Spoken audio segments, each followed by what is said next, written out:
দর্শক আমন্ত্রণ জানাচ্ছি এটিএন নিউজের সাপ্তাহিক আয়োজন popular life insurance company limited বিস্টক অনুষ্ঠানে। আপনাদের সাথে আছি আমি গোলাম কাদির রবু। মূলত অর্থনীতি এবং ব্যবসা বাণিজ্যের নানা দিক নিয়ে আমরা এই অনুষ্ঠানে আলোচনা করে থাকি। আজ আমরা আলোচনা করব ভিন্ন একটি বিষয় নিয়ে, সেটি হচ্ছে যে বাংলাদেশের যে কর্পোরেট মার্কেটিং, সেই কর্পোরেট মার্কেটিংয়ের যে বর্তমান বাস্তবতা এবং চ্যালেঞ্জ রয়েছে সেসব দিক নিয়ে আমরা আলোচনা করব। আমাদের সঙ্গে অতিথি হিসেবে আছেন বাংলাদেশের অন্যতম পরিচিত একটি শিল্প গ্রুপ টিকে গ্রুপের মার্কেটিং পরিচালক হিসেবে যিনি দায়িত্ব পালন করছেন জনাব মোফাজ্জল হক। যে আপনাকে স্বাগত জানাচ্ছি আমাদের এই অনুষ্ঠানে। হ্যাঁ রবি, আপনাকেও স্বাগতম, ধন্যবাদ এবং এটিএন নিউজের সমস্ত দর্শক এবং শ্রোতা যারা আছেন সবাইকে ধন্যবাদ জানাচ্ছি। জি, আসলে কোনো রকমের ভনিতা ছাড়াই যদি আপনাকে একটা প্রশ্ন জিজ্ঞেস করি, সেটি হচ্ছে আসলে মার্কেটিংয়ের তো মূল সূত্রই হচ্ছে কি যে বিক্রি করা, তাই না?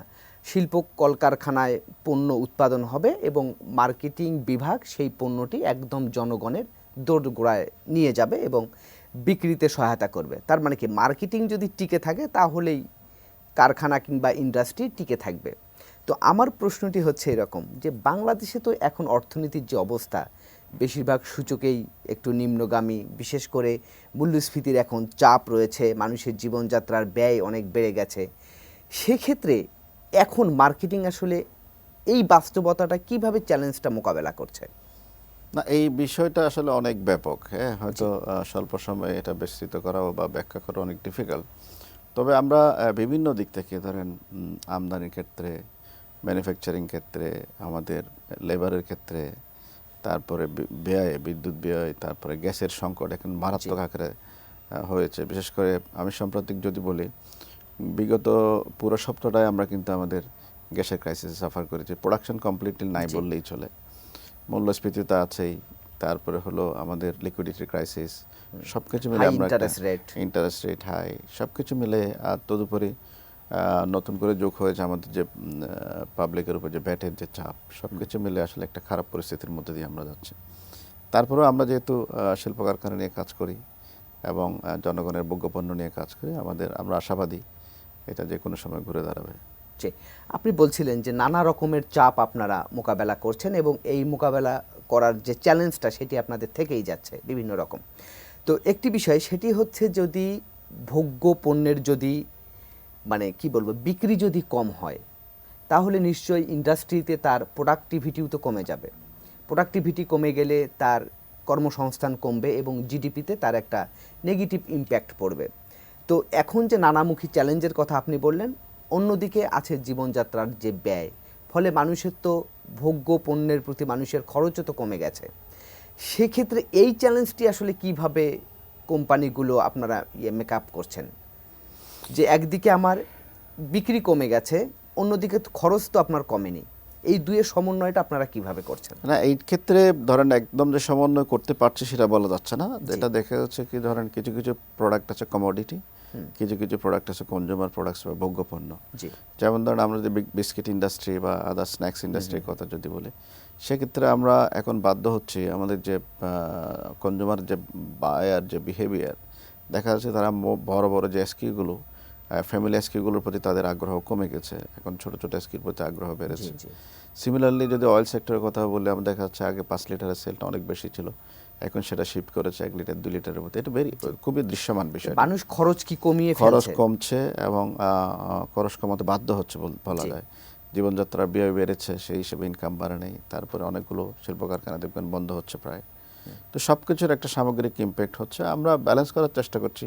এটা যে আমরা 100% সফল হচ্ছি তা না, অনেক ক্ষেত্রেই দেখা যাচ্ছে আমরাও অনেকগুলো ক্ষয়ক্ষতির সম্মুখীন হচ্ছি। আপনি বলছিলেন যে অলরেডি তো ভ্যাট ট্যাক্স বাড়িয়েছে সরকার, তো এর ফলে কি বিক্রি কমেছে? হ্যাঁ, বিক্রি, মানুষের ভোগের যে চাহিদা, ভোগের যে পরিমাণ, আগ্রহ, সেটা কমতে দেখা যাচ্ছে।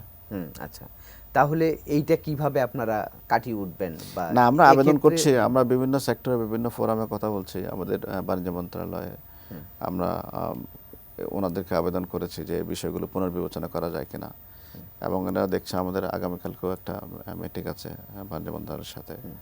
এটা বিভিন্ন ফোরামে আমরা এগুলো বলে যাচ্ছি, আমাদের যে অ্যাসোসিয়েশনগুলো আছে তারাও রেজ করছে যে এই বিষয়গুলো এটা পুনর্বিবেচনা করা যায় কিনা।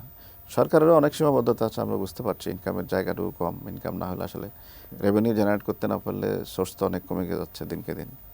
তো তারাও চাপে আছে, বুঝতে পারছি। কিন্তু সামরিকভাবে সাস্টেনেবিলিটির জন্য আমাদের আসলে আমরা আবেদন করেছি এটাকে পুনর্বিবেচনা বা পুনর্মূল্যায়ন করা যায় কিনা। কিছু কিছু ক্ষেত্রে করেছেন, আবার অনেকগুলো বিশেষ করে বিজ্ঞাপনের ক্ষেত্রে ওনারা আশ্বাস দিয়ে যাচ্ছেন, এখনও কিন্তু করতে পারেননি। বাট আমরা আশাবাদী এটা ওনারা পুনর্বিবেচনা করবেন। আমরা তো দেখছি যে মার্কেটিংয়ের বিষয়ে যদি এখন একটু আলোচনায় আসি, সেটি হচ্ছে যে বাংলাদেশে তো এখন দেখা যাচ্ছে যে মার্কেটিংয়ের ক্ষেত্রে একটা নতুনত্ব যোগ হয়েছে, সেটি হচ্ছে ডিজিটাল মার্কেটিং। আসলে মানুষের মোবাইলের ভিতরে আসলে সব কিছু। তো এই যে ডিজিটাল মার্কেটিং বনাম গতানুগতিক ক্লাসিক্যাল মার্কেটিং যদি আমরা বলি আর কি, এটা এই দুয়ের কি দ্বন্দ্ব হচ্ছে, কিংবা এটি আসলে মানে কিভাবে করছেন আপনারা? না, আমি দ্বন্দ্ব মনে করছি না, আমি মনে করছি এটা সহযোগিতা হচ্ছে। যেমন ধরেন আগে অনেকগুলো প্রিন্ট মিডিয়া দেখতাম যারা শুধু প্রিন্টেই থাকছে, এখন তারা ডিজিটালি কনভার্ট হয়েছে। আবার অনেকগুলো দেখবেন যে টিভিও দেখা যাচ্ছে কি আবার ডিজিটালি কনভার্ট হয়েছে। এটা একটা সহযোগী। তবে যুগের পরিবর্তনের সাথে সাথে সব কিছু নিজেকে পরিবর্তন করে। এখন যেহেতু টেকনোলজির যুগ, ডিজিটালের যুগ, আমাদেরকেও ওই জায়গায় শিফট করতে হচ্ছে। আরেকটা বড় সুযোগ হলো আমরা যারা মার্কেটার আছে আমাদের জন্য এটা কম খরচে সবচেয়ে বেশি মানুষের কাছে রিচ, এবং যদি সম্ভব হয় আপনি টার্গেটিং করে করে আপনার টার্গেট কাস্টমারের কাছে পৌঁছানো সম্ভব ডিজিটালি, যেটা আমাদের ক্ষেত্রে ইলেকট্রনিক্স বা প্রিন্ট মিডিয়ার ক্ষেত্রে একটু খুবই অনিশ্চিত। হয়তো পৌঁছায় কিন্তু অনিশ্চিত, আমরা বলতে পারি না আসলে আমার জিনিসটা কে কোথায় কীভাবে পাচ্ছে। বাট ডিজিটাল হওয়ার জন্য এটা আমাদের জন্য অ্যাডভান্টেজ হিসেবে এসছে। খুব কম খরচে টার্গেটিং করে আমাদের টার্গেট গ্রুপের কাছে আমরা খুব সহজে পৌঁছাতে পারি এবং কাউন্ট করতে পারি আমি কতজন রিচ করলাম, কতজন এটা ভিউ হলো, কতটা লাইক শেয়ার হলো। আমি মনে করছি এটা ইতিবাচক। আচ্ছা, কিন্তু ধরেন যে গতানুগতিক যে মার্কেটিং যেটি আমরা সবসময় দেখে আসছি, ওই মার্কেটিংয়ের সঙ্গে তো ধরেন যে অনেক মানুষের সংশ্লিষ্টতা রয়েছে কর্মসংস্থানের ক্ষেত্রে। সেক্ষেত্রে যদি ডিজিটাল মার্কেটিং সেই গতানুগতিক মার্কেটিংকে ঝুঁকিতে ফেলবে কিনা, এবং এর ফলে আসলে যে কথাটি আমি বলছিলাম যে কর্মসংস্থানের ক্ষেত্রেও এটা নেগেটিভ ইম্প্যাক্ট পড়বে কিনা, সে বিষয়টি আপনার কাছ থেকে একটু জানতে চাই। তবে তার আগে নিচ্ছি ছোট্ট একটি বিরতি। দর্শক, আপনারা দেখছেন popular life insurance company limited বিস্টক অনুষ্ঠান। এবার নিচ্ছি ছোট্ট একটি বিরতি, আমাদের সঙ্গেই থাকুন।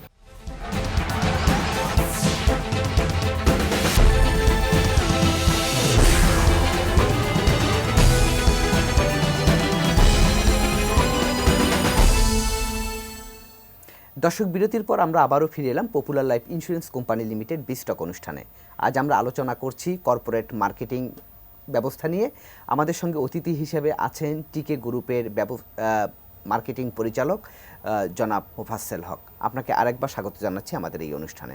আমি বিরতির আগে আপনাকে প্রশ্ন করেছিলাম যে ডিজিটাল মার্কেটিংয়ের কারণে কি আমাদের গতানুগতিক মার্কেটিং কি চ্যালেঞ্জের মুখে পড়বে বা হারিয়ে যাবে? না, আমি এটাকে ঠিক উল্টাভাবে দেখি। আমি মনে করছি আরও নতুন নতুন সুযোগ তৈরি হচ্ছে। এখন একটা মার্কেটিং আমরা সবসময় বলছি, এখন একটা ইম্পর্টেন্ট ইস্যু হলো মনোযোগ। আপনি মনোযোগটা যদি ডিজিটালি বাড়াতে পারেন, দেখা যাচ্ছে এগুলো অনেকগুলো ইলেকট্রনিক মিডিয়া বা প্রিন্ট মিডিয়া দেখা যাচ্ছে অনেক বেশি পপুলার হয়েছে আগের চাইতে। আমরা যেটা নিয়ে ডাউট করেছিলাম একসময় যে প্রিন্ট মিডিয়া হারিয়ে যাবে কিনা বা বেকারত্ব বাড়বে কিনা, কিন্তু হয়েছে ঠিক উল্টাটা। আমরা দেখেছি কিছু প্রিন্ট মিডিয়া তাদের যে ডিজিটাল উইংগুলো আছে এগুলো বাংলাদেশে সবচেয়ে বেশি পপুলার এবং সার্কুলেশন অনেক বেড়ে গিয়েছে। এখন মানুষকে গতিশীল হতে হবে, আপনার টেকনোলজি ডিপেন্ডেন্ট হতে হবে এবং টেকনোলজির হেল্প নিতে হবে। আপনি দেখা যাচ্ছে এখন মিনিটে মিনিটে সংবাদ মানুষ প্রচার করছে। আগে তো আমরা 24 ঘন্টার জন্য ওয়েট করতাম যে আগামীকালকে পত্রিকা পাবো বা টিভির নিউজ পাবো। এখন সেকেন্ডে মিনিটে আমার মোবাইলে চলে আসছে। তো তারাও গতিশীল হয়েছে, আমরা যারা শ্রোতা আছি বা পাঠক আছে আমরাও উপকৃত হচ্ছে এবং তারা আমাকে ট্র্যাক করতে পারছে আমি কয়বার তার পত্রিকা দেখলাম, এগুলো কাউন্টেবল না। সেক্ষেত্রে তো দক্ষ জনশক্তির ব্যাপারটিও তো চলে আসে। ট্রু, সেক্ষেত্রে ওই যে বললাম মনোযোগ দিতে হবে আপনাকে। ডিজিটালি কীভাবে আপনার লোকজনকে ডেভেলপ করতে হবে, ট্রেন করতে হবে, ইকুইপমেন্টগুলো আনতে হবে। এটা আসলে প্রত্যেক ব্যবসায়ী আছে এই ধরনের চেঞ্জ ওভারটা, এবং এটাতে যেহেতু এখন technology dependent, digital dependent marketing হচ্ছে, আপনাকেও সেই জায়গায় মনোযোগী হতে হবে। কিন্তু বাংলাদেশের যদি বাস্তবতা ধরি, যে আমাদের দেশে প্রতি বছর ধরেন যে প্রায় 25 লাখ শিক্ষিত জনগোষ্ঠী কর্মক্ষেত্রে প্রবেশ করছে, এবং সেক্ষেত্রে মার্কেটিংয়েও একটা বিপুল পরিমাণ লোকজন এখানে যুক্ত হচ্ছে।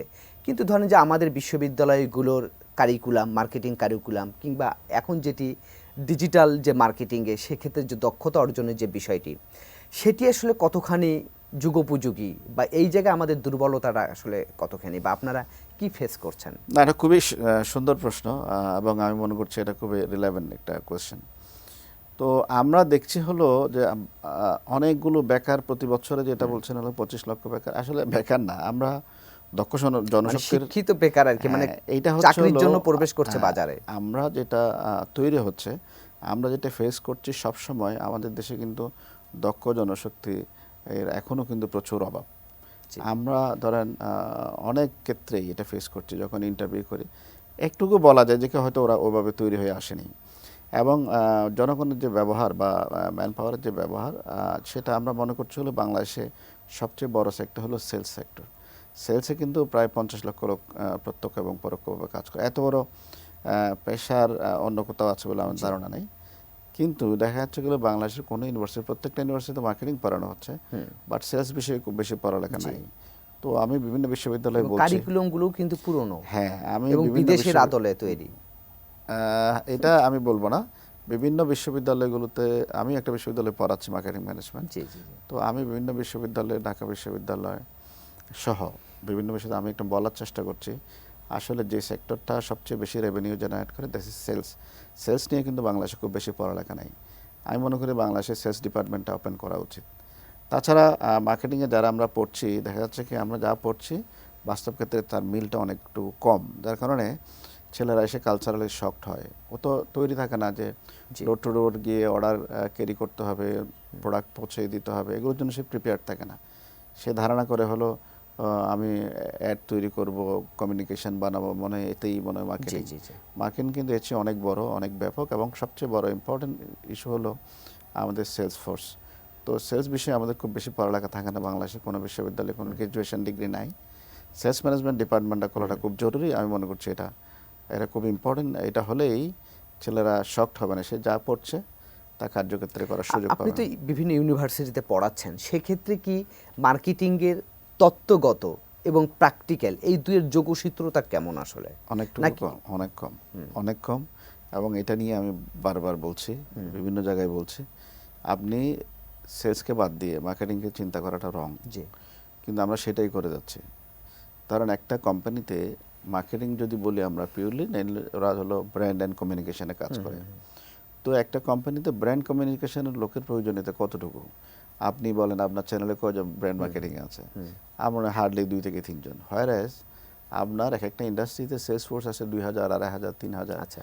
এবং 1 লাখও আছে। বাংলাদেশে এমন কোম্পানি আছে তার সবগুলো কোম্পানিতে 1 লক্ষের উপর সেলস ফোর্স আছে, কিন্তু তাদের সেই লেখাপড়াটা কই?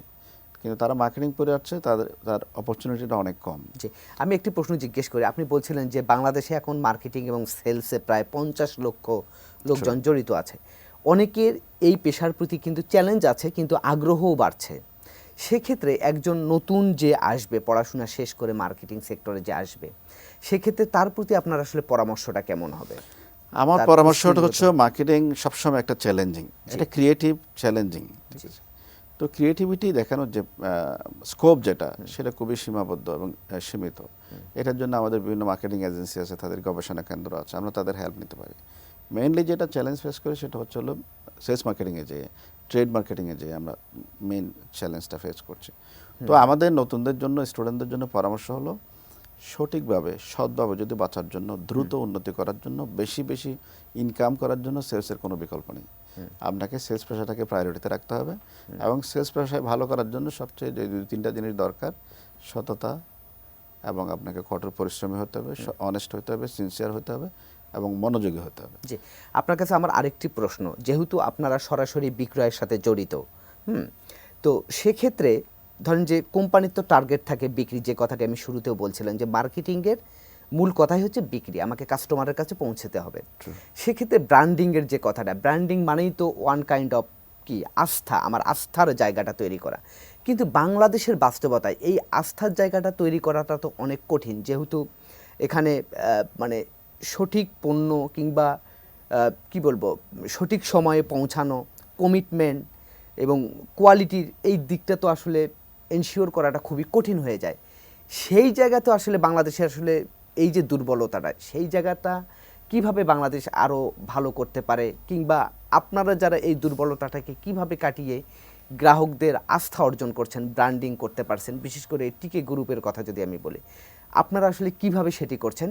তবে এই প্রশ্নের উত্তরটি নেওয়ার আগে আরেকটি বিরতি নিচ্ছি। আপনি বিরতির পরে এই প্রশ্নের উত্তরটি দেবেন। দর্শক, এবার নিচ্ছে আরেকটি বিরতি, আমাদের সঙ্গেই থাকুন।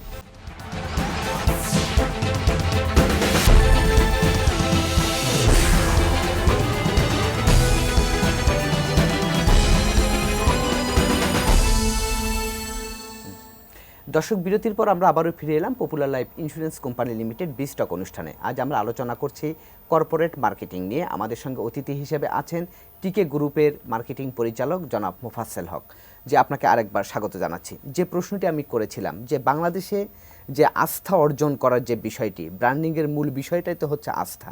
সেই আস্থা বাংলাদেশের নানা সীমাবদ্ধতার মধ্যে সেটি আপনারা কিভাবে নিশ্চিত করছেন? হ্যাঁ, থ্যাংক ইউ। এটা খুবই সময় উপযোগী কোশ্চেন। এবং ব্র্যান্ডিংয়ের ক্ষেত্রে যেটা হচ্ছে আস্থার যে বিষয়টা, এটা আসলে কোনো স্বল্পমেয়াদী বিষয় না, এটা একটা দীর্ঘমেয়াদী পরিকল্পনার অংশ।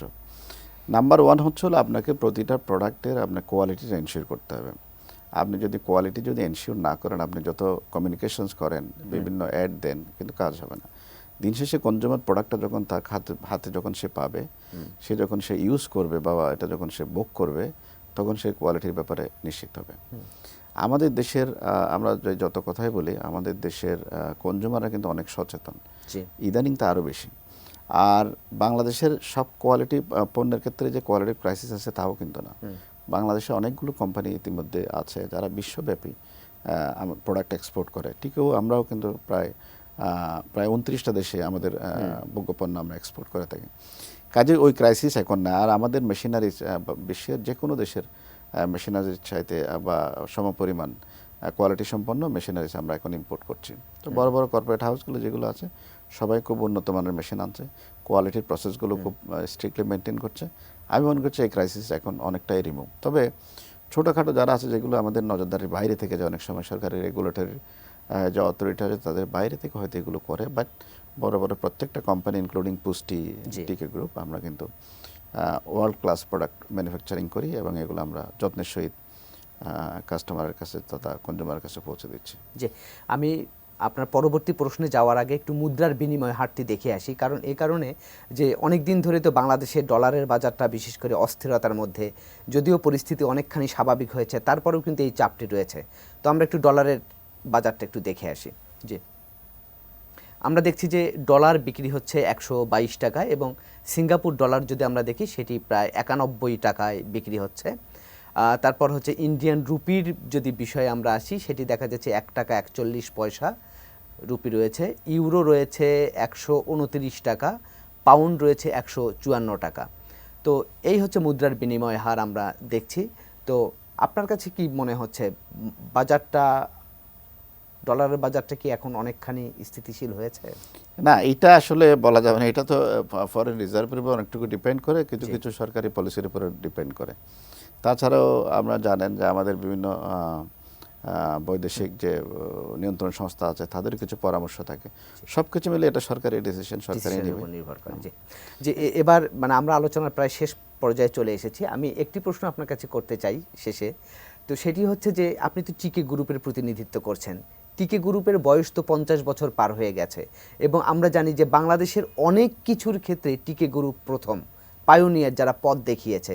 যেমন ভোজ্য তেলের কথা যদি বলি, তো টিকে গ্রুপের এখন মানে পরবর্তী পরিকল্পনা কি? আপনারা ব্যবসা এক্সপানশনে যাচ্ছেন কিনা বা কি অবস্থা আপনাদের? টিকে গ্রুপ বাংলাদেশের একটা পায়োনিয়ার ইন্ডাস্ট্রি বা শিল্প গ্রুপ, এটা আপনারা জানেন। আমরা অয়েল সেক্টরে যেমন সবচেয়ে বড় এবং বেশি সার্ভিস দিচ্ছি কান্ট্রিকে, এরকম আমাদের সিমেন্ট সেক্টর আছে, পার্টিকেল বোর্ডের সেক্টর আছে, ফুডের সেক্টর আছে, কমোডিটি সেক্টর আছে, স্টিল সেক্টর আছে, লেদার সেক্টর আছে, সবগুলো, এবং পেপার সেক্টর একসময় খুব রিনাউন্ড ছিল, সবগুলোতে আমরা অনেক বেশি কন্ট্রিবিউট করেছি। সম্প্রতি আমাদের আরও কিছু এক্সপানশন হচ্ছে। আমরা বেভারেজ সেক্টরে যাচ্ছি বা গিয়েছি অলরেডি। আমরা কসমেটিক্স সেক্টরে, বিশেষ করে স্কিন কেয়ার এবং বডি কেয়ারে, আমরা হোম কেয়ার, এই প্রোডাক্টগুলোতে আমরা এক্সপোজ হচ্ছি। তাছাড়া আমরা আমাদের সহযোগী কিছু প্রতিষ্ঠান আছে, আমাদের এমডি সাহেবের ছেলের বা ওনাদের পরিবারের, এগুলো আমরা দেখাশোনার সুযোগ পাচ্ছি। এখানে পেট্রোলিয়াম প্রোডাক্ট আছে অনেকগুলো, রিফাইনারি আছে, তারপরে আরও অয়েল মিল আসতেছে আমাদের। তো সব কিছু মিলে আমরা দেশের ইকোনমিতে একটা ভালো কন্ট্রিবিউট করে যাচ্ছি। আমরা কি চেষ্টা করে বাংলাদেশের বেশিরভাগ গ্রুপ যখন এই নানান সংকটে ব্যবসা সংকুচিত করছে, তখন টিকে গ্রুপ আরও বেশি সম্প্রসারণ করার চেষ্টা করছে। এক্ষেত্রে শক্তিটা কোথায় পাচ্ছেন আপনারা? অ্যাকচুয়ালি এটা একটা ধারাবাহিক প্রক্রিয়া এবং ফিনান্স ম্যানেজমেন্ট একটা বড় ইস্যুস। আপনি যদি ধরেন এমন এমন সময় আসবে, আপনি যদি সময়ের সাথে তাল মিলে যদি নিজেকে যদি এক্সপানশন করতে না পারেন, প্রতিযোগিতার বাজারে কিন্তু আপনি হারিয়ে যাবেন। সেক্ষেত্রে কিছু কিছু ক্ষেত্রে আমাদেরকে প্রতিযোগিতায় টিকে থাকার জন্য, কম্পিটিশনে টিকে থাকার জন্য, বা আমাদের কিছু ডিমান্ড, আমাদের প্রোডাক্টের ডিমান্ড বাড়ার জন্য আমরা এক্সপানশনে যেতে বাধ্য হচ্ছি। জি। তাছাড়া নতুন নতুন সেক্টর যেগুলোতে আমাদের ফুড স্টেপ নাই, সেগুলো আমরা দিচ্ছি যাতে আমাদের ব্যবসা একটাতে আরেকটাকে সাপোর্ট করে যাতে আমরা সাস্টেনেবল থাকতে পারি, সেটা বিষয়ে। আরেকটা হলো আমরা আমাদের ফিনান্স ম্যানেজমেন্টের ক্ষেত্রে আমাদের যারা ফিনান্স দেখেন ওরা ভেরি কশাস, ওরা সাবধানের সহিত কাজ করেন, যেহেতু আমরা ব্যাংকের থেকে লোন নিয়ে কাজ করতে হয়। তো ব্যাংকের দেনা দায় দেনাগুলোর ব্যাপারে আমরা খুব সচেতন থাকি জি। এবং আমরা এই জায়গাগুলোতে রেসপেক্টফুল থাকি। তো ওরাও আমাদেরকে অনেক সহযোগিতা করে বিভিন্ন। আমাদেরও শুভকামনা থাকলো যে টিকে গ্রুপ আরও যেভাবে বাংলাদেশের জনগণের যে আস্থা অর্জন করেছে এবং সেই আস্থাটা তারা আরও ধরে রাখবে। হ্যাঁ, আমরা অ্যাটেন্ডেন্সকেও ধন্যবাদ জানাচ্ছি এবং আমাকে ডাকার জন্য, এবং অ্যাটেন্ডেন্সের জন্য শুভকামনা রইল। জি। দর্শক, এই ছিল আজকের popular life insurance company limited বিস্টক। আগামীতে আবারও দেখা হবে অন্য কোনো বিষয় নিয়ে। সে পর্যন্ত ভালো থাকুন, সুস্থ থাকুন, এটিএন নিউজের সঙ্গেই থাকুন।